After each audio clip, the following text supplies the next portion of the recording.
This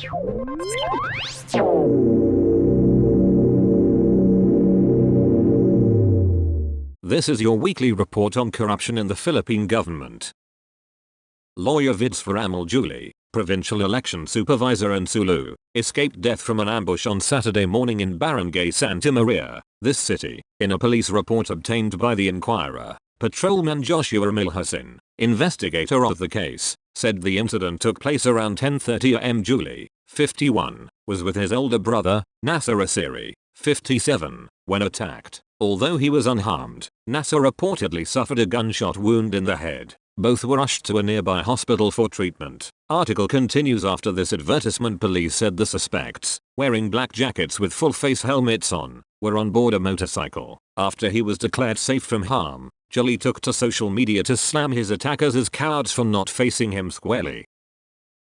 More than 50,000 entrepreneurship starter toolkits in 2023 that were left undistributed to scholars of one of Technical Education and Skills Development Authority's programs could lead to wastage that would cost the government at least 152 million pesos. State auditors said, of the 58,222 undistributed toolkits for special training for employment program beneficiaries, 42,080 units, or the majority were worth a total 151.85 million pesos, while the remaining 142 units had an undetermined cost due to the agency's still unresolved problems on late procurement, according to the 2023 annual report by the Commission on Audit. STEP was implemented in line with Republic Act No. 109/31, or the Universal Access to Quality Tertiary Education Act. Based on a 2021 circular issued by TESDA, the toolkits would help STEP beneficiaries jumpstart any income-generating activities they plan to pursue once they graduate.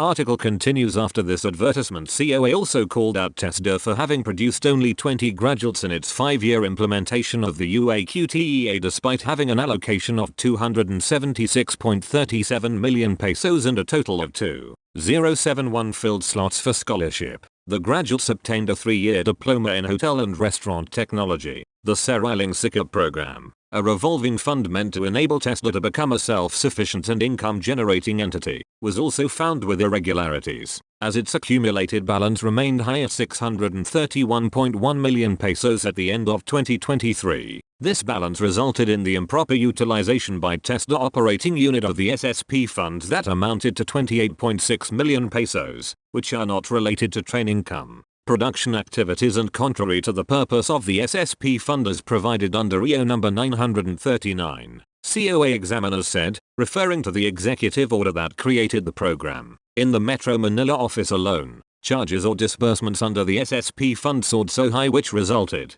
in negative operating results or surplus deficits in 2023, government auditors pointed out.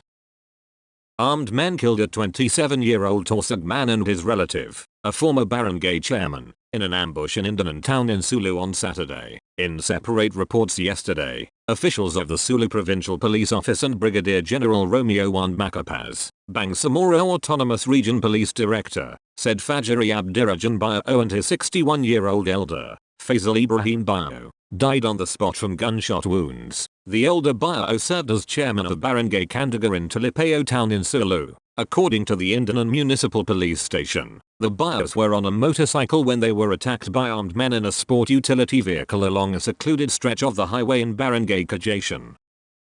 The Office of the Ombudsman has upheld its decision that ordered the dismissal of Bureau of Fisheries and Aquatic Resources National Director Demosthenes R. Escoto. In an 8-page joint order, the OMB denied Escoto's motion to reconsider its 5 February orders that dismissed him from the service for grave misconduct and conduct prejudicial to the service, and the filing of graft charges against him and his co-accused. The assailed resolution and decision, both dated the 5 February 2024, stand. Declared the OMB. However, the OM modified its earlier ruling as it declared that Escoto is now perpetually disqualified for employment in the government service. It reiterated that Escoto's dismissal carries with it the cancellation of eligibility, forfeiture of retirement benefits, and perpetual disqualification to hold public office. The case stemmed from the 2018 purchase of transmitters and transceivers for the BFAR's Integrated Marine Environment Monitoring System Project Phase 2, which was supposed to enhance the government's capability to safeguard and monitor the country's marine resources and to combat illegal, unreported, and unregulated fishing activities.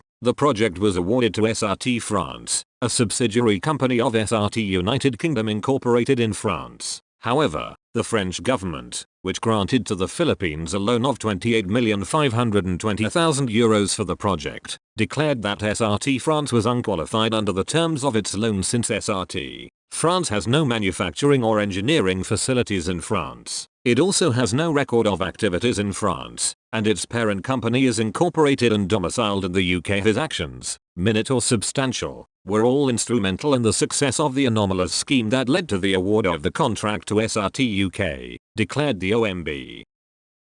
The Department of Education paid 1.064 billion pesos for an unusable digital infrastructure project, with state auditors criticizing the department for continuing payments even after key components of the system remained undelivered. According to the Commission on Audit's 2023 report, COA found that DepEd paid out the billion peso sum, over 78% of the project's 1.356 billion pesos total cost, to a contractor with a questionable financial capacity and a record of delayed projects. The department proceeded with payments despite receiving no working system that could streamline its payroll, inventory, and financial records as promised. The project, called the DepEd Enterprise Resource Planning System, was meant to automate and connect all the department's systems so that data would be available at the click of a button. Instead, state auditors said the project, under then DepEd Secretary Leonor Briones, resulted in a wastage of public funds as none of the promised services were delivered despite the payments made. The failed implementation has left DepEd still manually processing its payroll,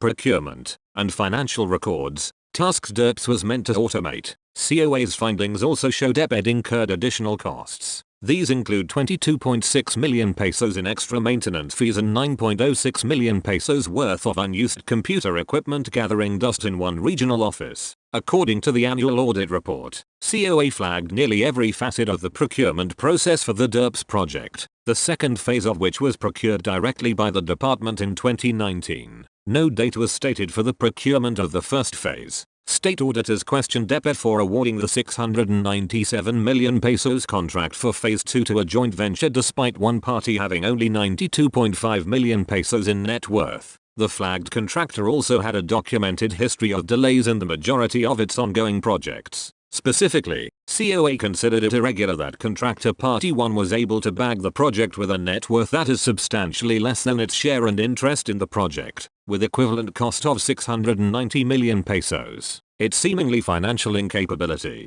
considering that the latter will utilize all its resources in the project, create doubts as to whether the contractor will be able to sustain all its deliverables as stated in the approved contract, and deliver the same on time. The audit report read, state auditors found that, as of the 20th of December 19, contracting Party 1 had at least 6 delayed projects with various government agencies, including DepEd and the Office of the Vice President. It also had 5 delayed projects with private companies. Other contracts' status were undetermined. The status of these ongoing contracts should have been reviewed by DepEd, and any deficiencies found therein should have been a ground for disqualification, COA said. The awarding of the 700 million pesos project to the winning bidder creates doubts as to the competency of the DepEd officials personnel involved in the procurement process, which is apparent in the lackluster review of the relevant documents submitted by the winning bidder, COA said. State auditors added that DepEd's failure to spot the financial incapability and the capacity of the contractor to deliver the project's milestones on time had placed the government at a disadvantage. As a response to state auditors' observations, DepEd explained that the contractors for DERPS had satisfied the financial capacity requirement of the government's procurement laws. Contracting Party 1 had submitted a line of credit to prove its financial capacity, according to DepEd. However, state auditors believe this was insufficient. We maintain our stance that the department should have conducted a thorough validation considering the indicative financial incapability of the winning bidder minimal net worth, COA said. It is stressed that the management has the duty to diligently review the financial capacity of the bidder to sustain the project's implementation in order not to put public funds at risk for possible wastage, state auditors said. State auditors found that DEPED split the procurement into phases when it could have been integrated into a single process. The department also proceeded with implementing later phases despite knowing phase 1, handled by the Department of Budget and Management's procurement service, was incomplete. Based on interviews with DEPED, COA said the first phase of the project concerned the procurement of the module or software system. The second phase dealt with the installation and configuration of the subjects modules created in the first phase, along with the delivery of the hardware components. The implementation of DERPS is dependent upon the successful completion of each phase of the procurement project. Simply put, the initial phase, DERPS Phase 1, has to be completed first before Phase 2 can be started implemented, COA explained. State auditors found it problematic that DEPED gave DBM's procurement service the responsibility of implementing the first phase of the project even as it had no technical expertise to do so. Based on government laws on procurement, DBM's procurement service is responsible only for procuring commonly used supplies, materials and equipment. In the end, DEPED decided to partially terminate the remaining undelivered milestones of the first phase of DERPS. This is because the undelivered milestones had already piled up to at least 10% of the liquidated damages threshold, a sufficient ground for the termination of the contract. However, according to state auditors,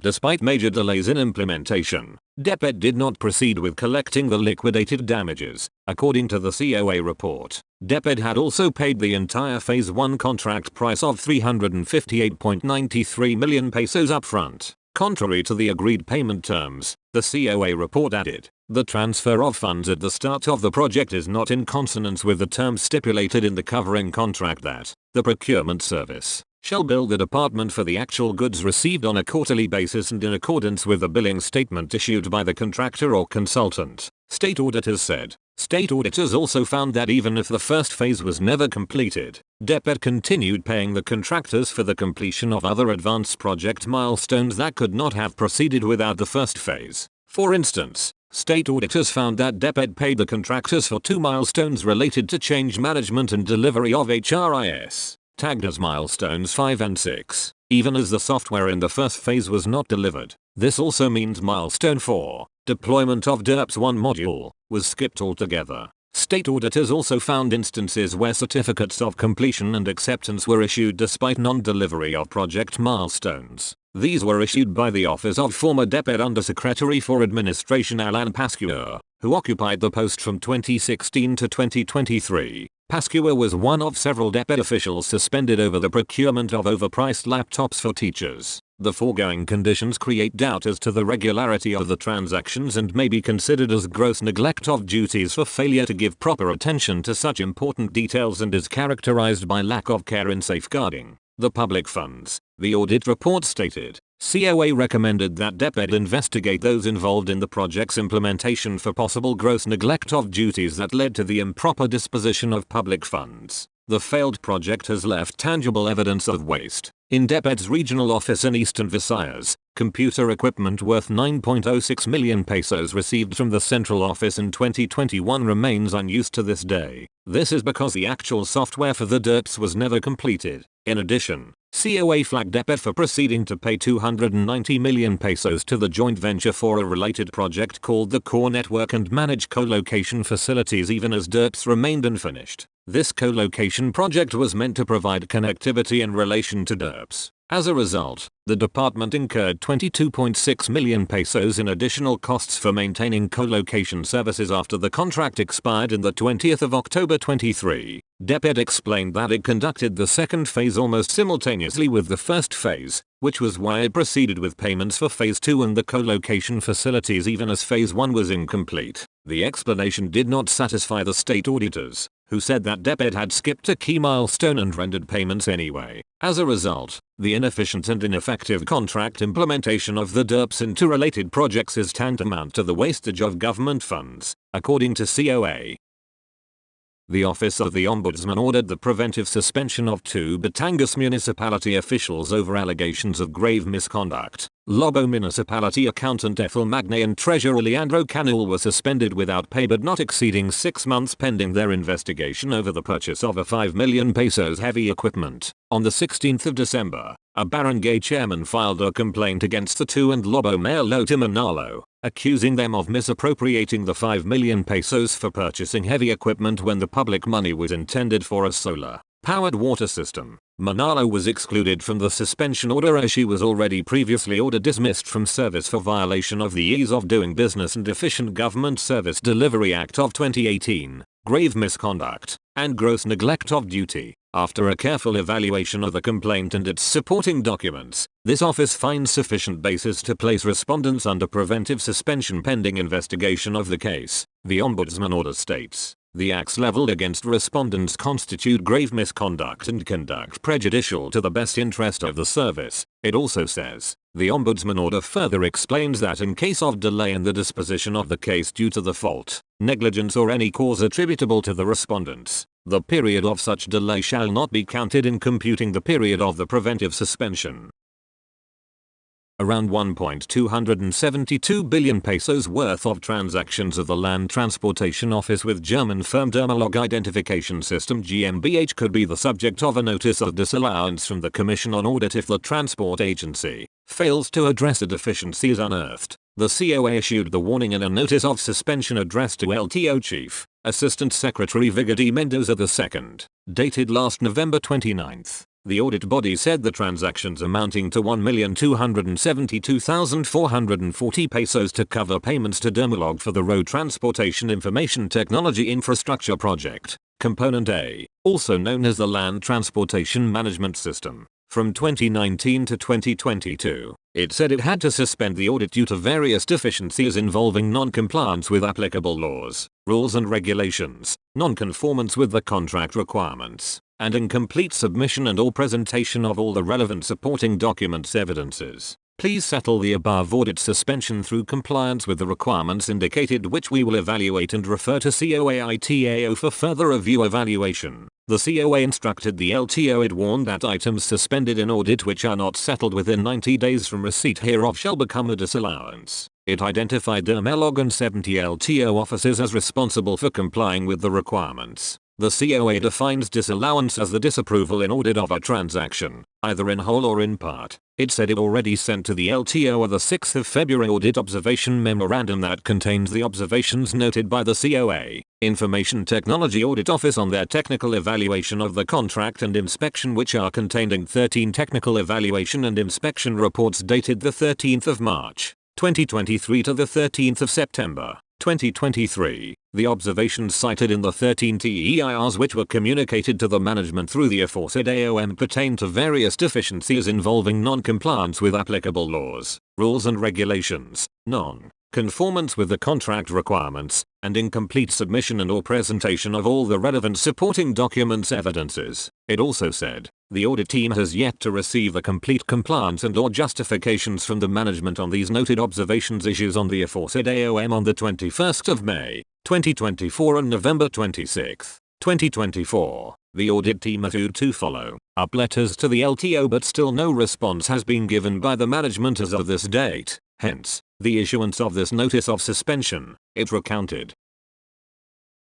The Commission on Audit has flagged the Movie and Television Review and Classification Board for paying 4.4 million pesos to 15 consultants without the required documentary requirements, casting doubt as to the necessity, regularity, and propriety of the transactions. State auditors noted in their 2023 annual audit report for the MTRCB that the 15 consultants had been hired for the following areas: gender and development planning and social media, 268,766 pesos, communication planning, 340,953 pesos, graphic art production, 340,953 pesos, photojournalism, 312,217 pesos, speechwriter, 545,524 pesos, legal researcher, 545,524 pesos, artist relations, 312,195 pesos, photography, 168,539 pesos, resource speaker for MTRCB's ISO Quality Management System Awareness, 148,314 pesos, media relations, 284,773 pesos, critical stakeholder management, 681,907 pesos. Electrical system and distribution preventive maintenance, 103,448 pesos. Property, 143,678 pesos. Technical consultant for the development of responsible panel module, 68,965 pesos. And MTRCB reputation management, 197,318 pesos. Upon audit of the MTRCB submitted disbursement vouchers and all supporting documents, the COA found out the hired consultants did not submit all required documents as prescribed under COA rules for consultancy services. The non-submission of the curriculum vitae deprived the audit team in determining the propriety of hiring the consultants, whether or not these consultants possessed the minimum qualifications for the consultancy engagement. For example, highly specialized or technical expertise to perform the output services which cannot be provided by the regular staff of the MTRCB, the COA explained in its report. As for the procurement documents, failure to submit these cast doubts on whether the procurement processes under the Government Procurement Act were faithfully observed by the MTRCB in hiring the consultants. Auditors said, of the 15 consultants, state auditors highlighted the hiring of the MTRCB critical stakeholder management consultant, who turned out to be a private lawyer. Auditors pointed out that there was no prior concurrence from the COA itself and the Office of the Solicitor General, considering that the consultant is a lawyer, and her task involves the practice of law. Article continues after this advertisement public funds shall not be utilized for the payment of the services of a private legal counsel or law firm to represent government agencies in court or to render legal services for them,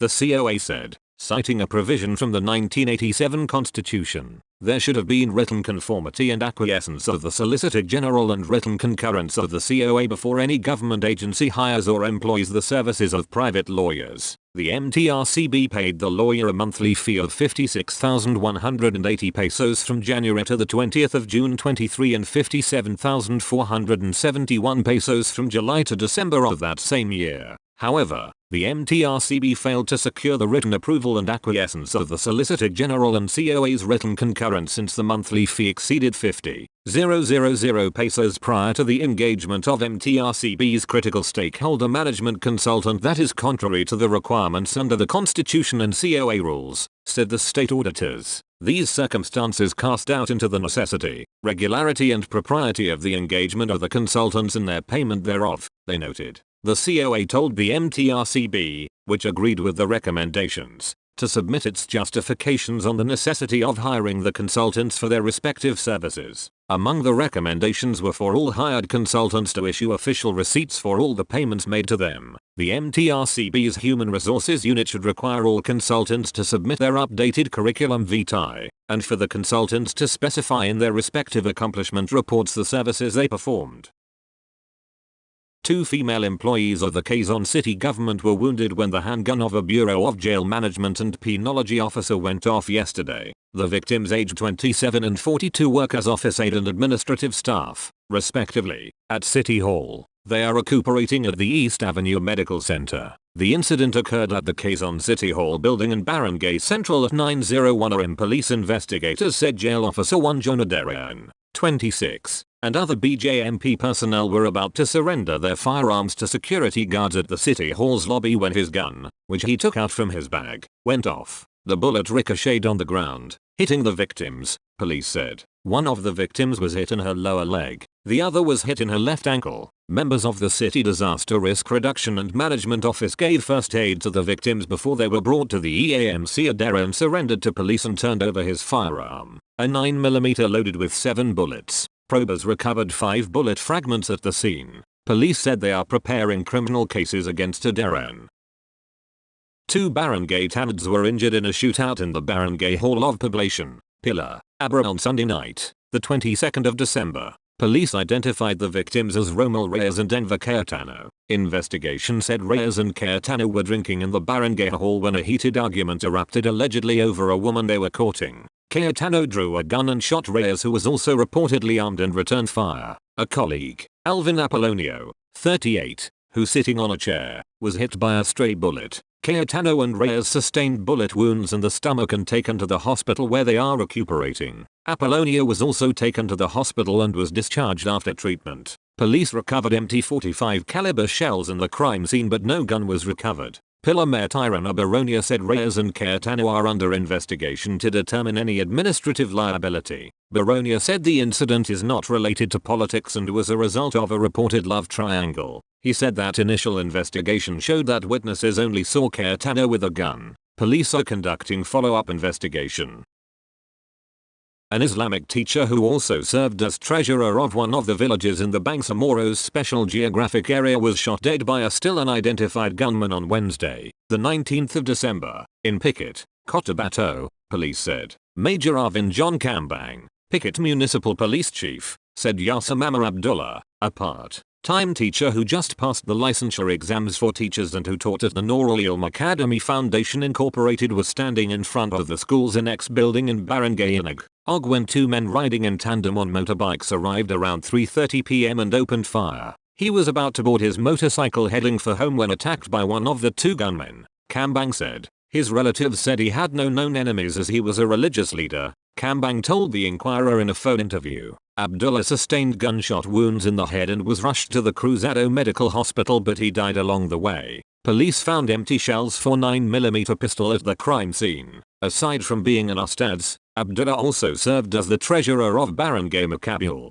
Tugunan town of the SGA of the Bangsamoro Autonomous Region in Muslim Mindanao.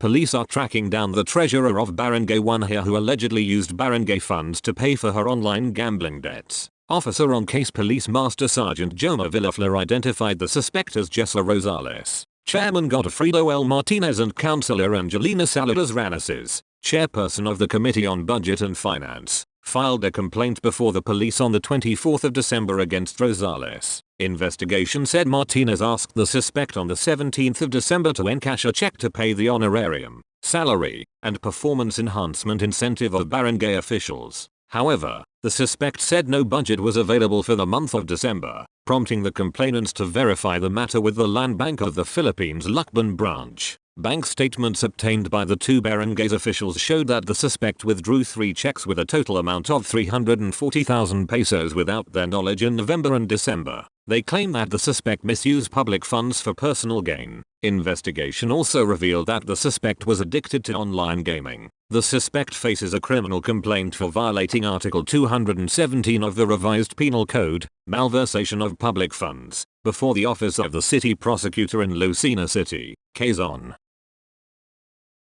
The Commission on Audit has called out 15 national government agencies and 34 state universities and colleges over delayed, unimplemented and defective infrastructure projects for 2023 totaling 242.19 billion pesos. In its 2023 annual financial report for the national government released last the 2nd of December, the COA said that as of the 31st of December, 2023, various infrastructure projects by NGOs with an aggregate cost of 239.82 billion pesos and by SUCs with aggregate cost of 2.37 billion pesos were either not executed in accordance with the plan, with noted deficiencies, unutilized or not fully utilized, not completed on time or not completed at all. The COA said these existing conditions may result in waste of government funds or delayed enjoyment of project benefits. The audit body said the delays were mainly due to the NGOs and SUC's poor planning, inadequate detailed engineering, inefficiency in monitoring and supervision of project implementation, non-observance of the provisions of contracts agreements, delayed or long procurement process, and lack of coordination with LGS and other agencies concerned. The Department of Public Works and Highways was identified as responsible for the bulk of the delayed, unimplemented and defective projects, consisting of 3,047 locally funded projects with an aggregate cost of 131.569 billion pesos. The COA said this was on top of 17 foreign-assisted projects with an aggregate cost of 84.411 billion pesos, which were also delayed or uncompleted, as evidenced by the negative slippages. The difference between target accomplishment and actual accomplishment, ranging from 0.78% to 36.60% and increased project costs. Furthermore, the COA said 828 infrastructure projects undertaken by DPWH were not executed in accordance with the plans and agreed terms of the contract, thereby resulting in various technical defects equivalent to a total amount of at least 343,524,212 pesos. Meanwhile,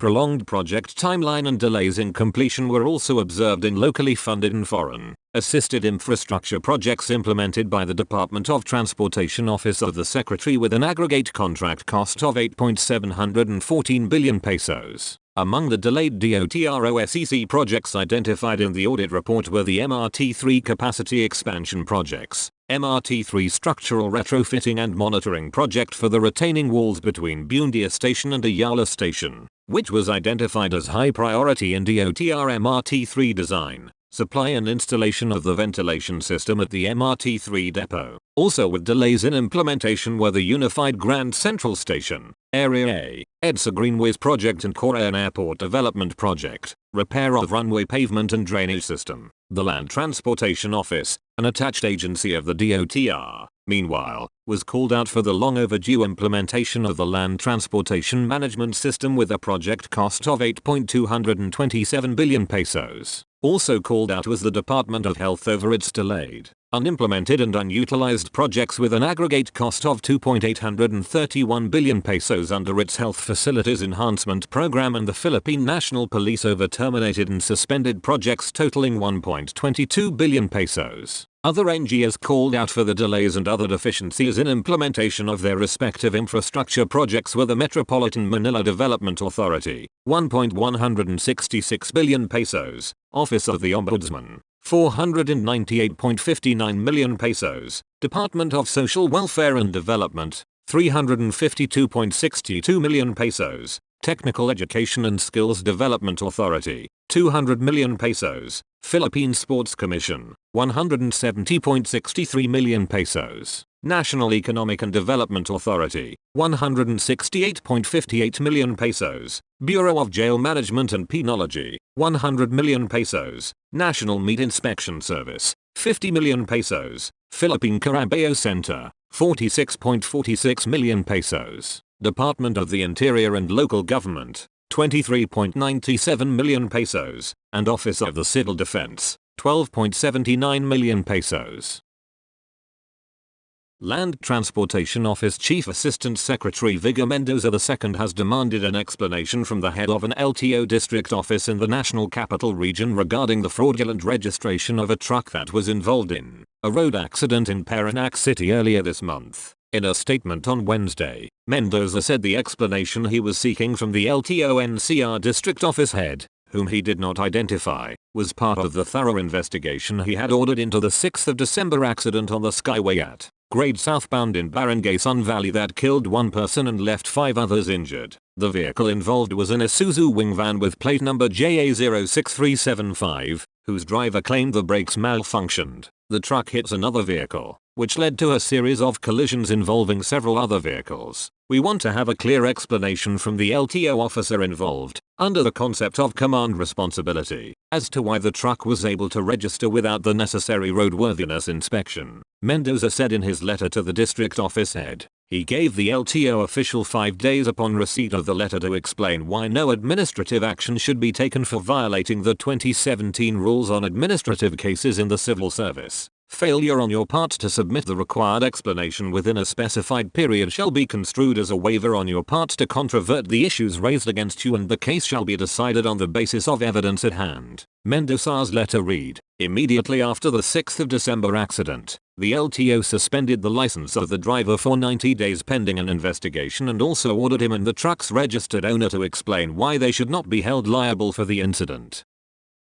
More than a year and a half after their promised completion date, 76 school facilities in the country's most isolated communities remain unfinished as the Department of Education Central Office struggles to complete 1.4 billion pesos worth of last-mile school projects, according to state auditors. In its audit report, the Commission on Audit said only 22 out of 98 school facilities under the Last Mile Schools program procured by DepEd's main office were completed in 2023, even though the projects were awarded in 2021 and had received mobilization fees of 211.2 million pesos. The program, which aims to transform makeshift classrooms into standard ones in geographically isolated and disadvantaged areas, was supposed to be completed within 150 calendar days from the start of construction, but not later than the 31st of May, 2022. 3 contractors handling 4 lots have already gone past the deadline by over 500 days, according to the report. Verification pertaining to the status of implementation of construction of classrooms centrally procured by CO revealed that majority of the projects are still not completed in the current year, state auditors said.